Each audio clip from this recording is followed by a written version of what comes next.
No hay peor sensación que la de estar desnuda en una habitación con el hombre equivocado y de repente escuchar la llave girar en la cerradura. Esa fue la última imagen antes de que todo en mi vida explotara. Javier no debía volver hasta el día siguiente. Se suponía que tenía una reunión en Barcelona, un viaje de trabajo de esos que solían ser mi respiro, mi espacio de libertad. Pero algo falló en mi cálculo.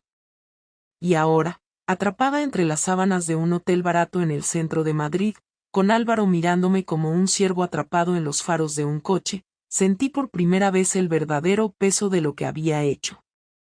El sonido de la puerta abriéndose fue como un disparo en mitad del silencio. Javier entró. Lo vi todo en su rostro en cuestión de segundos: confusión, shock, furia. No gritó. No dijo una sola palabra. Solo nos miró, a mí y a Álvaro, y entonces, en el acto más aterrador de todos, sacó su móvil y tomó una foto. Ni siquiera me dio tiempo de reaccionar. Antes de que pudiera decir algo, antes de que pudiera inventar una mentira o suplicar, ya había salido de la habitación, dejando la puerta abierta de par en par. Fue en ese momento cuando supe que estaba jodida. La puerta del hotel quedó abierta, pero lo único que escuché fue el sonido seco de los pasos de Javier alejándose. No corría. No gritaba. Simplemente se iba. Y yo, completamente desnuda y paralizada en la cama, supe en ese momento que cualquier intento de arreglarlo sería inútil. Laura, murmuró Álvaro a mi lado. No le respondí. Solo me levanté en automático, recogí mi ropa del suelo y empecé a vestirme con movimientos torpes. Mi cabeza estaba en otro lado. No en la vergüenza de haber sido descubierta, no en la absurda suerte que habría necesitado para que Javier no apareciera. Solo en una pregunta: ¿qué iba a hacer él ahora? Álvaro seguía sentado en la cama, viéndome. Él no tenía nada que perder. No era su matrimonio el que acababa de volar en pedazos. Joder, susurró, pero su tono era más de incomodidad que de arrepentimiento. No podías haber planeado esto peor, ¿eh? Me giré para mirarlo. ¿Te crees gracioso? Él levantó las manos, como si no quisiera meterse en más problemas. Yo ya ni siquiera tenía fuerzas para enfadarme con él. No me quedé a escuchar si decía algo más. Salí de la habitación y fui directa al ascensor.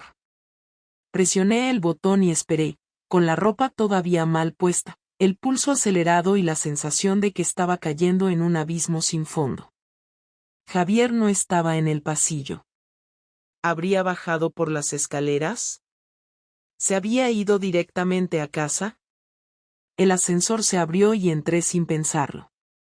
Presioné la planta baja y me recargué contra la pared, sintiendo como el aire me pesaba en los pulmones. El móvil vibró en mi bolsillo.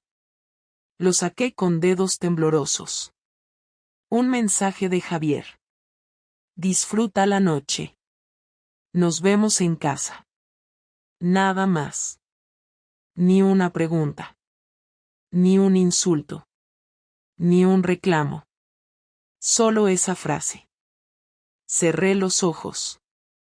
No podía imaginar qué pasaba por su cabeza en ese momento, pero sabía una cosa: esto no iba a ser fácil. Cuando llegué a casa, todo estaba en silencio. El coche de Javier estaba en la entrada, lo que significaba que había llegado antes que yo. Caminé hacia la puerta con el corazón latiéndome en la garganta. La abrí con cuidado, esperando encontrarlo en la sala, en la cocina, esperándome con alguna reacción explosiva. Pero no. La casa estaba oscura, completamente normal, como si nada hubiera pasado. Avancé por el pasillo y vi la luz encendida en nuestro dormitorio. La puerta estaba entreabierta. Me detuve unos segundos antes de empujarla. Javier estaba sentado en la cama, con el móvil en la mano. Me miró. No había ira en sus ojos. No había lágrimas. No había descontrol. Solo algo mucho peor. frialdad absoluta. ¿Te lo pasaste bien?, preguntó con voz neutra. Respiré hondo. Javier, yo. No me interesa escucharte ahora, me interrumpió. Luego levantó el móvil y vi lo que tenía en la pantalla. La foto. La imagen de mí y Álvaro en la cama. Mi cara perfectamente reconocible. Bórrala, por favor, susurré. ¿Por qué?, preguntó con una calma que me puso los pelos de punta. ¿Tienes miedo de que alguien más la vea? No respondí. Claro que tenía miedo. Javier se quedó mirándome unos segundos más, como si estuviera decidiendo algo en su cabeza. Luego bloqueó el móvil y lo dejó sobre la mesa de noche. Vete a dormir, Laura. Mañana hablaremos. Y así, sin más, se giró y apagó la luz. Me quedé allí de pie, sintiendo el aire pesado de la habitación. No sabía qué era peor, si la rabia o la indiferencia. Lo único que sabía era que la parte más difícil aún no había empezado. La mañana siguiente fue la más larga de mi vida. Me desperté antes que Javier, aunque no había dormido en realidad. Me quedé acostada con la mirada fija en el techo, escuchando su respiración tranquila, preguntándome en qué momento todo había cambiado tanto. No supe qué hacer. Si levantarme y fingir que nada pasó, si quedarme ahí esperando que él tomara la iniciativa, o si simplemente salir corriendo antes de que todo estallara. Pero no me moví. Cuando Javier finalmente despertó, no me dirigió la palabra. Se levantó sin prisa, fue al baño y cerró la puerta con un golpe seco. Cuando salió, ya estaba vestido para el trabajo. Me incorporé lentamente en la cama, sintiendo el peso de su indiferencia. Javier. No se giró. Vamos a desayunar, dijo con una calma absoluta.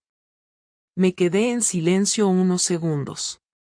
No sabía si eso era una orden o si realmente pensaba que podíamos sentarnos a desayunar como si nada. Salió de la habitación y lo seguí. La cocina estaba exactamente igual que siempre. Javier sacó pan, café, puso la cafetera a funcionar. Todo como si fuera un día cualquiera. Pero no lo era. Yo estaba sentada en la mesa, con las manos entrelazadas sobre mis piernas, esperando que hablara. Lo hizo cuando sirvió su café y se sentó frente a mí. ¿Cuánto tiempo? Tragué saliva. Javier. ¿Cuánto tiempo, Laura? No había enojo en su voz. Solo una frialdad que me heló por dentro. Unos meses. Asintió despacio, como si estuviera procesando la respuesta. ¿Cómo empezó? No sé, mentí. No me jodas, dijo sin levantar la voz. Cerré los ojos. Volvimos a hablar hace un tiempo. Se fue dando poco a poco. ¿Lo amas? No respondí.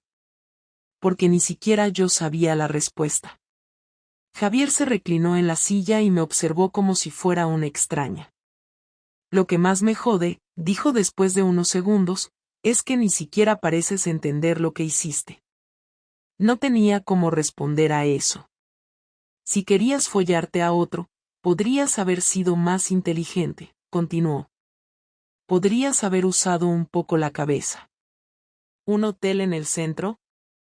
¿En plena tarde? ¿Y ni siquiera te preocupaste por pensar en la posibilidad de que yo regresara antes? No supe qué decir. No pensaste en nada, Laura. No pensaste en mí, no pensaste en los niños, no pensaste en el matrimonio. Solo pensaste en lo que querías en ese momento. Bajé la cabeza.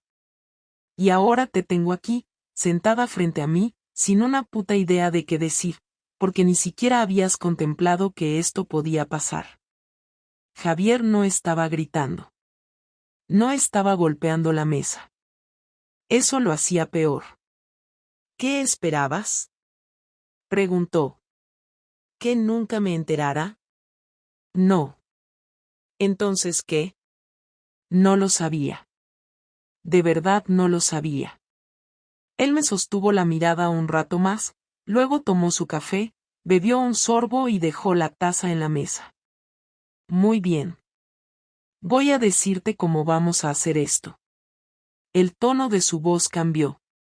No era el de alguien herido, no era el de alguien que quería entender. Era el de alguien que ya tenía un plan. Hoy no vamos a hablar más de esto. No delante de los niños. No quiero que ellos se enteren de nada todavía. Asentí lentamente. Pero no pienses ni por un segundo que esto queda aquí. No voy a barrerlo bajo la alfombra, Laura. No voy a ser ese tipo de marido. Se levantó de la mesa, se colocó la chaqueta y tomó las llaves de su coche. Nos vemos en la noche. Se fue sin mirar atrás. Y yo me quedé allí, sabiendo que lo peor aún estaba por venir. El día transcurrió en un silencio insoportable. Javier no me escribió ni una sola vez, no preguntó por los niños, no dio ninguna señal de vida. Intenté concentrarme en la rutina, pero todo me parecía irreal.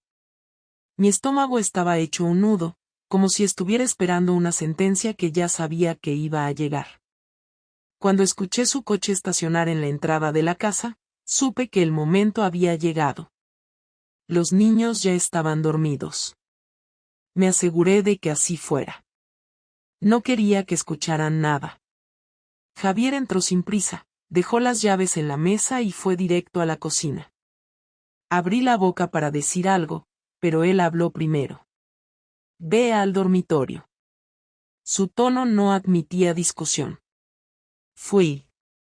Me senté en la cama y esperé, con las manos sudorosas y el corazón latiéndome en las sienes. Unos minutos después, él entró y cerró la puerta. Bien, dijo, quitándose la chaqueta. Vamos a dejar las cosas claras. Se quedó de pie, con los brazos cruzados, mirándome de arriba abajo como si estuviera viendo a alguien que ya no reconocía. He estado pensando todo el día en cómo manejar esto. No respondí. Y llegué a la conclusión de que sería una estupidez hacer lo que cualquier otro haría. Gritarte, echarte de la casa, llamar a un abogado de inmediato. No, eso es lo que tú esperas que pase. Javier nunca había sido un hombre impulsivo. Nunca había sido de los que reaccionaban en caliente. Siempre planeaba las cosas con precisión quirúrgica.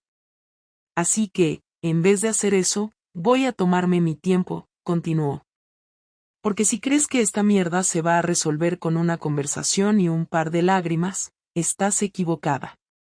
Lo miré fijamente, sin saber qué decir. Primero que nada, dijo, quiero que sepas que ya no te considero mi esposa. Eres la madre de mis hijos, sí. Pero nada más. Su voz era dura, sin emoción. Voy a actuar como si aquí no hubiera pasado nada. Por ahora. Tragué saliva. ¿Por qué? Porque no me conviene hacer un escándalo, me cortó. Porque quiero que cada día que pases aquí, viviendo conmigo, te preguntes qué voy a hacer. Se inclinó hacia mí, y pude sentir su respiración cerca. Quiero que te levantes cada mañana preguntándote si hoy va a ser el día en que te deje en la calle. Su frialdad me congeló por dentro. Voy a dejarte con la incertidumbre, Laura. Con la ansiedad. Con el miedo. Era un castigo peor que cualquier grito o golpe. Voy a ver cuánto aguantas. Javier me sostuvo la mirada un rato más, luego se enderezó y se encaminó hacia el armario. Sacó una almohada y una manta, y sin decir nada más, salió del dormitorio y cerró la puerta tras de sí. Esa fue la primera noche de muchas en las que dormí sola.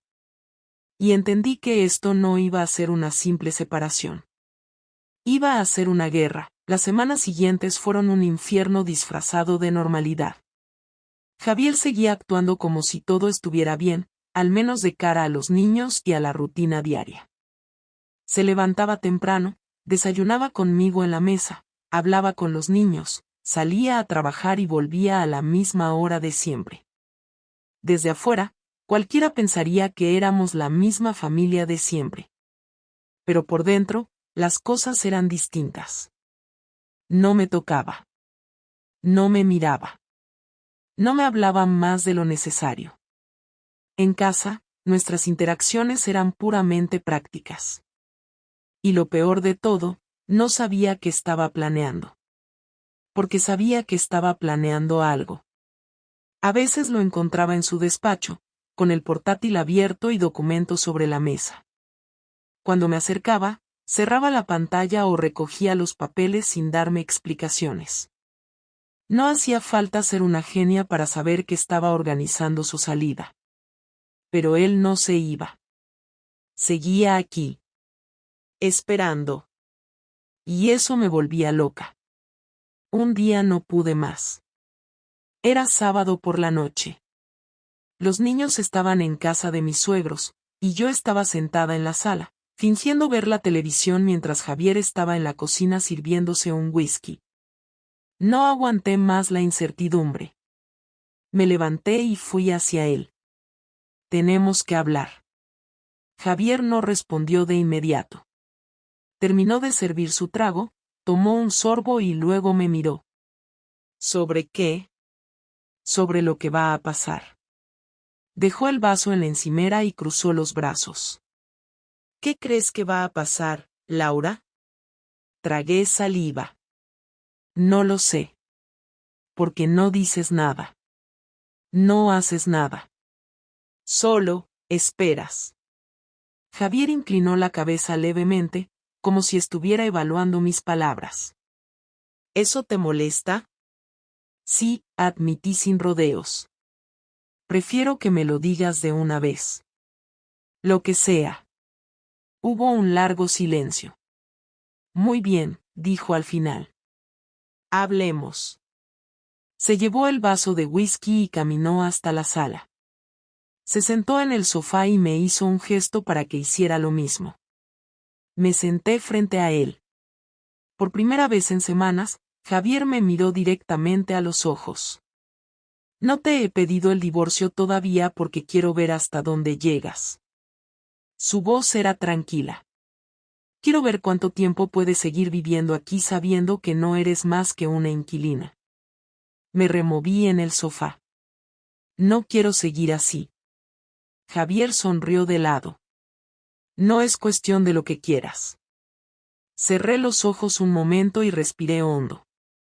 Si me odias tanto, si no puedes perdonarme, ¿por qué no acabas con esto ya? Javier se inclinó hacia adelante. Porque no quiero que te vayas fácil. Abrí los ojos y lo miré. ¿Eso quieres? ¿Hacerme sufrir? No, negó despacio. Quiero que entiendas. ¿Entender qué? Que nada en la vida es gratis. Me quedé callada. Quiero que entiendas lo que es despertarte cada día con la sensación de que todo puede derrumbarse en cualquier momento. Quiero que experimentes la incertidumbre. Cada palabra me pesaba como una piedra en el pecho. Y cuando me canse de esto, continuó, te dejaré ir. Pero no cuando tú quieras. Mis ojos se llenaron de lágrimas. ¿Cómo puedes ser tan cruel? Javier tomó su vaso y bebió un sorbo más. La crueldad sería hacerte creer que esto tiene arreglo. No hubo más que decir. Cuando se levantó y se fue, supe que ya no había vuelta atrás. Esa noche me quedé sentada en el sofá largo rato, sin saber qué hacer. Ya no había marcha atrás. Javier no iba a perdonarme. No iba a darme una segunda oportunidad. Pero tampoco iba a dejarme ir fácilmente. Me iba a hacer pagar por lo que hice. Sabía que merecía su desprecio, su rabia, su indiferencia. Pero no sabía cuánto tiempo más podría soportarlo. Las siguientes semanas fueron una repetición del mismo tormento. Javier seguía ahí, pero yo ya no existía para él. Se aseguraba de que los niños no notaran nada, de que la rutina siguiera funcionando con una perfección mecánica. Pero cuando estábamos solos, la casa se volvía un vacío insoportable. No me hablaba a menos que fuera necesario. No me tocaba. No me miraba más de unos segundos. Y yo empecé a romperme. Una noche, después de que los niños se fueran a dormir, fui a su despacho. Ya no podía seguir así. Me quedé en la puerta, esperando que alzara la vista del portátil. No lo hizo. Quiero el divorcio. Silencio. Javier. Cerró el portátil con calma y me miró. ¿Así que ahora sí quieres el divorcio? Asentí. No puedo seguir así. Javier apoyó los codos sobre el escritorio. ¿Y crees que te lo voy a poner fácil? Mi estómago se encogió. Si ya no me amas, ¿qué ganas reteniéndome aquí? Él sonrió sin alegría. Nada. Pero me gusta verte arrastrarte. Mi cara se calentó de rabia. No puedes castigarme para siempre. No quiero castigarte para siempre. Solo hasta que me aburra. Apreté los puños. No puedes obligarme a quedarme. Javier se recostó en su silla y me miró con calma. Puedes irte cuando quieras, Laura. La puerta está ahí. Mi corazón se aceleró. Era una trampa. ¿Y los niños? No voy a impedir que los veas. Pero tampoco voy a quedarme con la mitad de la custodia. Se quedan conmigo. Ahí estaba el golpe final. No puedes hacer eso. Javier se encogió de hombros. Si quieres irte, vete. Pero los niños no van a ver cómo te acuestas con otro mientras sigues casada conmigo. Mis ojos se llenaron de lágrimas. Javier, por favor. Tú tomaste una decisión cuando abriste las piernas para otro. Ahora vive con las consecuencias. No respondí. No había nada que decir. Él había ganado. Me fui de la casa esa misma noche con una maleta.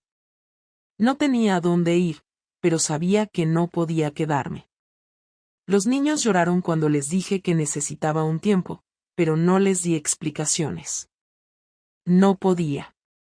Javier me miró desde la puerta cuando me subí al coche. No dijo nada. No tenía que hacerlo. Ya me había destruido por completo. Ahora, meses después, sigo pagando el precio de mi error. Perdí a mi familia, perdí mi hogar, perdí todo lo que creía seguro. ¿Aprendí algo de todo esto? Sí. Algunas traiciones no tienen perdón.